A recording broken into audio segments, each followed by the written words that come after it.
Hi, this channel is pretty dead, isn't it?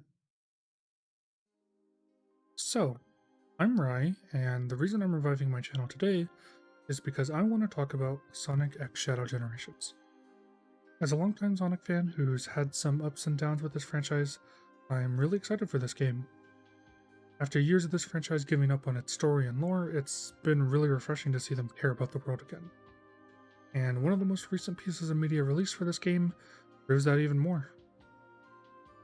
Sonic X Shadow Generations Dark Beginnings, the 3-episode prequel series to the game, had its first episode finally released, and ever since the preview shown in July, I'm so excited for this.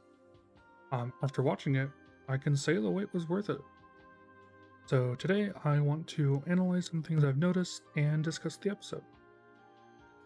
I have a lot of thoughts about this, and I really just wanted a place to share it and get it all out. Now, if you haven't seen it, there are spoilers ahead.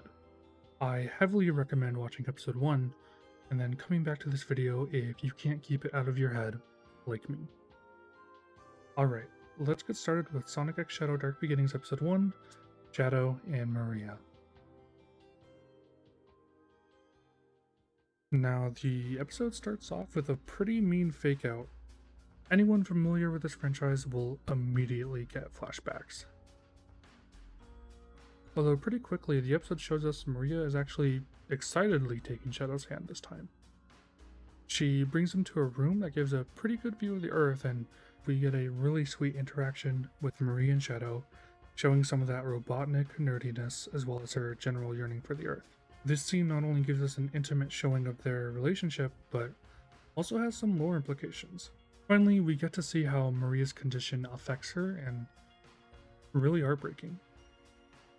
All she wanted to do was share her excitement for the planet with her one and only friend, and even that was too much for her. It's extremely sad, even more so when we see Shadow's concern for her. He gives her a slight scolding, which I think just makes the character writing for Shadow even better. It's writing that he's needed for a long time, and it really shows that Shadow can care, and he can have bonds and friendships, no matter what Izuka says. Now, other than the great character writing here, there is something I haven't seen many people mention, and it's a pretty big confirmation. When it comes to the beauty of the herb, I can't help myself. I can't wait for the day when we can finally return. I was created here. I don't know if there's a place for me on Earth. Some people might not think that's a big deal, but correct me if I'm wrong, calling Sonic's world Earth is something we haven't heard in a long time. For a while now, the higher-ups have refused to name the planet, often referring to it as Sonic's world. We have even heard from the IDW Comics main writer that they aren't allowed to call the planet anything, not even the Earth or otherwise, so usually it's just referred to as Sonic's world. So this is a pretty big deal. We have a canon piece of media in where the world is actually called Earth. Now, obviously, their Earth could function differently from ours and with its own different rules, but I just hope that we can continue to refer to Sonic's world as Earth in the future. Please, Sonic Team, I'm tired of contradictions.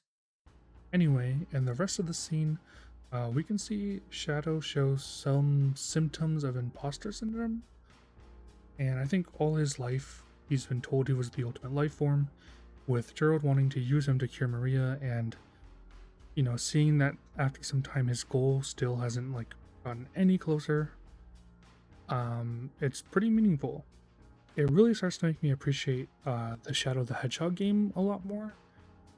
During the ending of that game, it really shows that Shadow has finally gained his purpose, and a lot of people misinterpret that as moving on from his trauma or letting go of Maria, but I don't really agree with that. Trauma isn't easy, and I think it's more likely that he lives his life with his own purpose while incorporating Maria's request into that. He made her request to help people a part of his purpose. And as we are going to see in the rest of the episode, and hopefully the game, his past is still important. After this, things do start to kick up a notch. As Maria goes to comfort him, we actually see Amuro's rampage of the arc. We now get to see the destruction firsthand as Emerald escapes and attempts to destroy everything. Here's where things get interesting. In a plea to Shadow, Maria reaches for his hand and begs him to save her grandfather and the Ark. In that moment, we see Shadow gets like a vision of gun soldiers, and their eyes are crossed out, and they're also given really sinister smiles. This visual is pretty haunting. It shows how Shadow views the gun soldiers as monsters that killed Maria. But what I find more interesting is the implications of seeing this vision. There have been a lot of confusion I've seen on Twitter and other places about some people thinking this means Shadow can see the future or something. I don't think that's what this is. Obviously, Shadow here is in a nightmare sequence, and I think the moment here is showing Shadow realizing that this isn't real. He's in a nightmare or some sort of dream. I think this implies, and as you'll see later, more things imply that Shadow kind of often has dreams or nightmares about his time on the Ark, which I think is pretty sad and a good thing to add to his character. Now, before this sequence, obviously Shadow was acting how he did, in the past. I think that was just him reliving the memory. Once he sees the vision of the soldiers, I think he realizes that this is a memory, and he remembers everything to the present moment.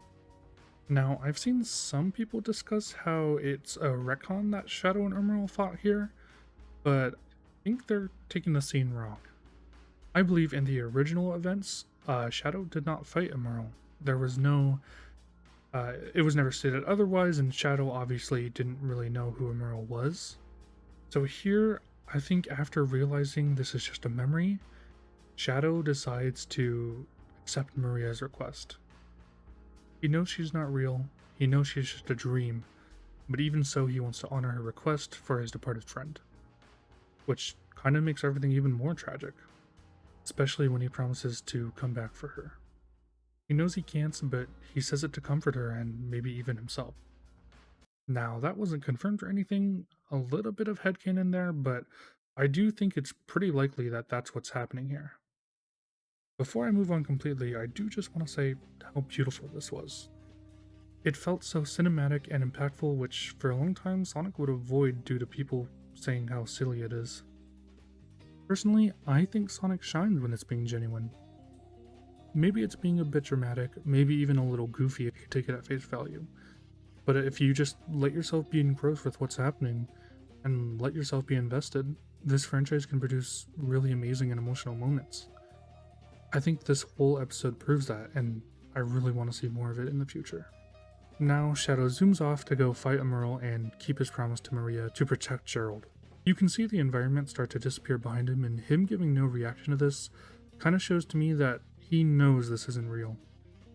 And once he finally spots Emerald holding the professor, he launches off. Now here we see one of the cleanest fight sequences in the entire franchise. Obviously, Shadow is a living weapon and he was designed to be powerful and able to fight, but the choreography here really points to the fact that Shadow seems to be experienced fighting Emerald.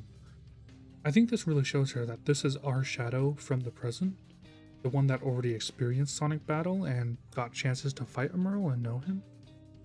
But anyway, as the fight continues, the illusion is finally shattered when Shadow delivers a powerful punch. Shadow shows some confusion here because he's starting to realize that his memory of the Emerald attack on the Ark is way different to what we just saw. I think that proves even further that Shadow never fought Emerald in the original events, but I don't think it's a retcon. I think it's intentional just to show that Shadow is being fucked with, and he's starting to realize that. Now we transition to a view of the gunships about to board the Ark, and they give a warning. I think here Shadow realizes that not only is what he is experiencing different to the actual memories, but things are starting to happen too fast. And once he realizes that, things start to take a turn. Shadow gets thrown out of the ship, and in a sequence that's really reminiscent to like a Mysterio vision from Spider-Man, he's shown Gerald chained up to a chair in his cell just like we saw in SA2.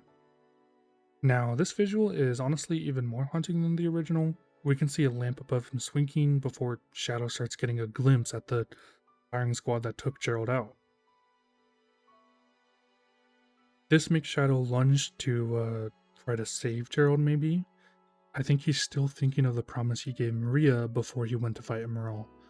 But as he reaches for him, Gerald just gets farther and farther, and as Shadow starts to chase for him, it doesn't matter how fast he goes, but he can't reach him. That entire sequence was so haunting. Whether his care for Gerald was only because Maria asked him, or because Gerald is his creator and even father, Shadow was clearly concerned for Gerald and wanted to save him. But he was being shown that he couldn't. He was being mocked. I think this is shown even further as we see Shadow start to drift into red clouds. While he's just floating there and helpless, we start to see a vision in the clouds. You can hear gunshots behind Maria as we see her run. The entire sequence ends with a shot of Maria while being shot. Her body breaks like glass, really driving home just how fragile she was and how horrifying her entire death was. I think here Shadow is shown his two biggest regrets. How he couldn't save Gerald or Maria. They were basically his whole life on the Ark. I think with that in mind, this really is one of the darkest sequences in the entire franchise. I mean, anytime we see Maria get shot, it's really off screen. But this time we got to see where she got hit, and the poor girl got shot through the heart. This entire part of the episode was just done beautifully, and it really gives us a deeper insight into Shadow's character than I thought we would here. One of the things I can't wrap my head around though is Maria's final words. As she gets shot for Shadow, she calls for him to remember, and I really have no idea what she's referring to. I think at this point, it's pretty obvious that Shadow already knew he was in a nightmare sequence, which really makes you wonder like what any of that meant. I have a few basic thoughts, but nothing to be fleshed out into an idea.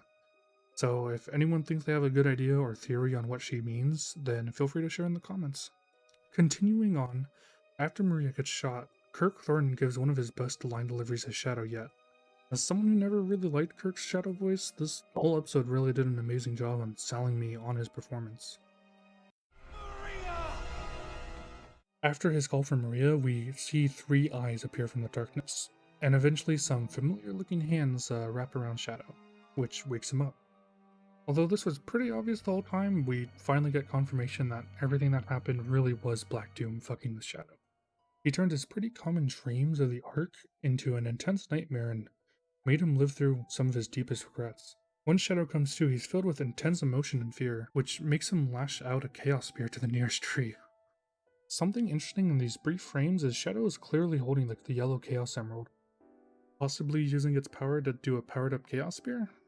Now, it's been pointed out to me by numerous other people that the Chaos Emerald Shadow has is actually the same one he loses to Sonic in the base Sonic Generations. I think this has pretty interesting implications, such as that the Shadow in base Generations was actually Shadow from the future, or our present day Shadow, but that's a whole other discussion. As he gets a chance to breathe, he reflects, clearly stating that this was no mere nightmare, and it all started when he caught a glimpse of the Ark in the moonlight, which does imply that he has nightmare and dreams about the Ark quite often, showing that this was much different than those times. Also during the scene, we get a beautiful shot of Shadow looking at the moon and the Ark. And finally, for the first time since SA2, I believe, we finally get to see the broken moon. And it looks amazing. With the debris from the explosion coming into orbit around the moon to give it rings kind of like Saturn, it's really just a beautiful shot. I'm just so happy to get this continuity back, as before it just got explained that the moon was rotating to the non-broken side, and that's kind of bullshit. I hope they keep this in future games and media for Sonic, because it's a pretty important bit of lore and it helps keep everything connected and making the world just feel lived in. Finally, after this view, we just get a close-up on Shadow, asking himself, could he be alive? Clearly, Shadow is smart enough to put two and two together, and everything was pointing to that nightmare being caused by Black Doom. Which is confusing to him. He thought Black Doom was dead, killed by him back in Shadow the Hedgehog. So from here, he vows to find answers and figure out what's going on. And to do that, he has to find his way to the Ark. The episode ends with one final view of the moon and the Ark, and then the screen glitches out. Now, from what we've seen on the Sonic Central, they did show us the episode titles, and you can clearly see that the final episode is called To the Ark. So I think these next two episodes are going to be about Shadow possibly teaming up with Team Dark and finding his way back to the Ark.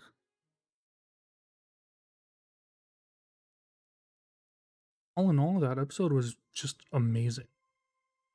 The only real complaint I have is that I just wish it was longer, which is a good thing to want more. For a long time, this franchise was in a bit of an identity crisis, with writers that didn't know the franchise and the shift from the more serious, melodramatic tones of earlier games to more kid-friendly story with focus on gameplay. Clearly, with Frontiers and now Shadow Gens, they're going back to taking these characters in this complicated, dramatic, sometimes stupid world seriously. Less making fun of itself like the 2010s and more accepting its crazy and more out there elements. They're finally being confident to show more of those crazy elements. Stuff like Black Doom returning and even Mephiles. It truly feels like we're entering a new era, one where they aren't afraid of continuity and they aren't afraid of the past. And it really just makes me excited to see what they do in the future. If you enjoyed this video, please leave a like to let me know your thoughts. This is my first YouTube video in a while, so I apologize for any scuffed editing or audio stuff. I want to make more videos just like this, and if I can, I'll definitely try to do an analysis on episode 2 once that drops. And that's all from me. Thanks for watching, everyone.